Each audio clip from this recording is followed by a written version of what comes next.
चलिए आज एक कहानी सुनते हैं। एक ऐसी सास बहू की जोड़ी की जिनका घमंड और उनकी कंजूसी उन्हें सीधे सीधे किस्मत से भिड़ा देती है। और ये टक्कर भी कोई ऐसी वैसी नहीं थी।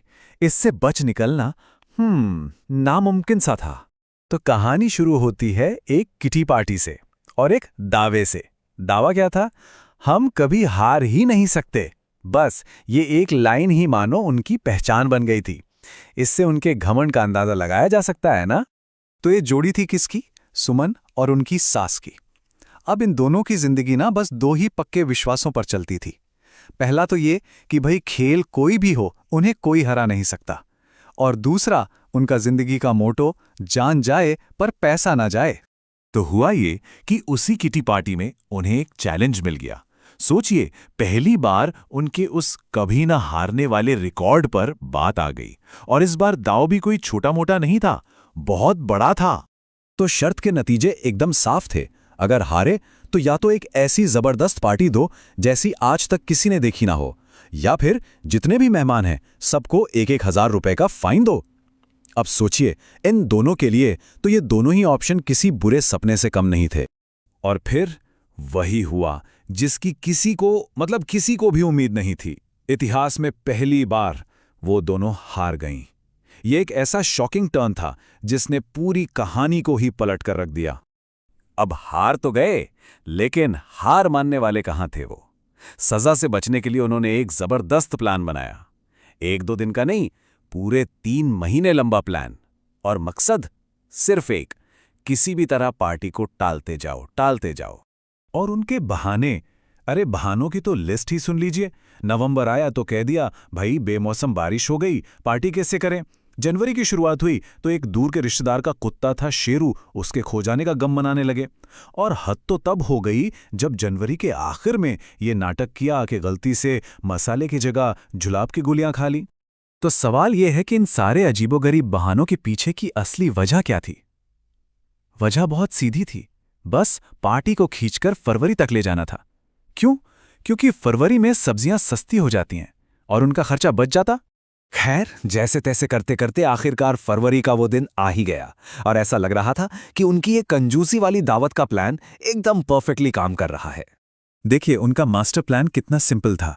स्टेप 1, फरवरी तक खींचो जब सब्जियां सस्ती हों। स्टेप 2, पार्टी घर के अंदर नहीं आंगन में रखो ताकि सफाई और सजावट का खर्चा बचे।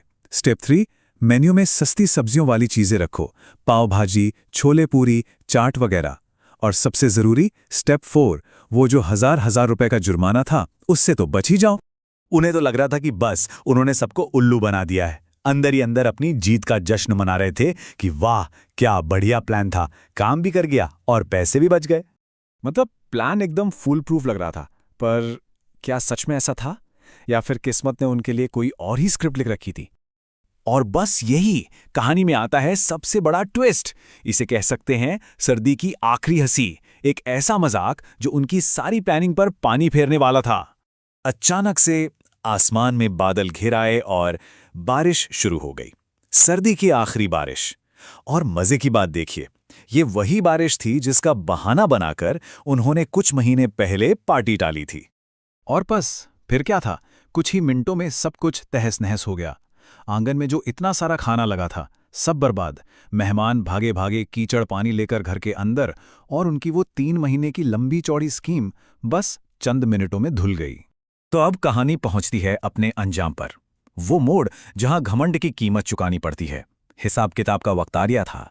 ये जो सामने दिख रहा है ना, ये उनके फाइनेंशियल लॉस का पूरा हिसाब है।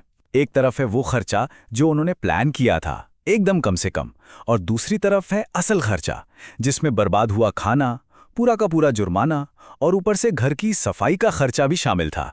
मतलब सोचा था क्या और हो गया क्या।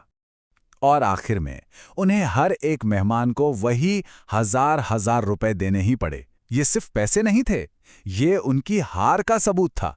सोचिए, जिस पैसे को बचाने के लिए 3 महीने इतने पापड़ बेले, आखिर में उससे कहीं ज्यादा गंवा बैठे। कहानी में एक बहुत पुरानी कहावत का जिक्र है, मुद्दई लाख बुरा चाहे तो क्या होता है, वही होता है जो मंजूर खुदा होता है। मतलब सीधा है, हम चाहे कितनी भी प्लानिंग कर लें, होता तो आखिर में वही है जो किस्मत में लिखा होता है। तो ये कहानी ना हमें एक बड़े सवाल के साथ छोड़ जाती है कि हमारा आत्मविश्वास, हमारा कॉन्फिडेंस कब ओवर कॉन्फिडेंस बनकर एक महंगी कमजोरी बन जाता है। और आखिर में इस घमंड और कंजूसी की असली कीमत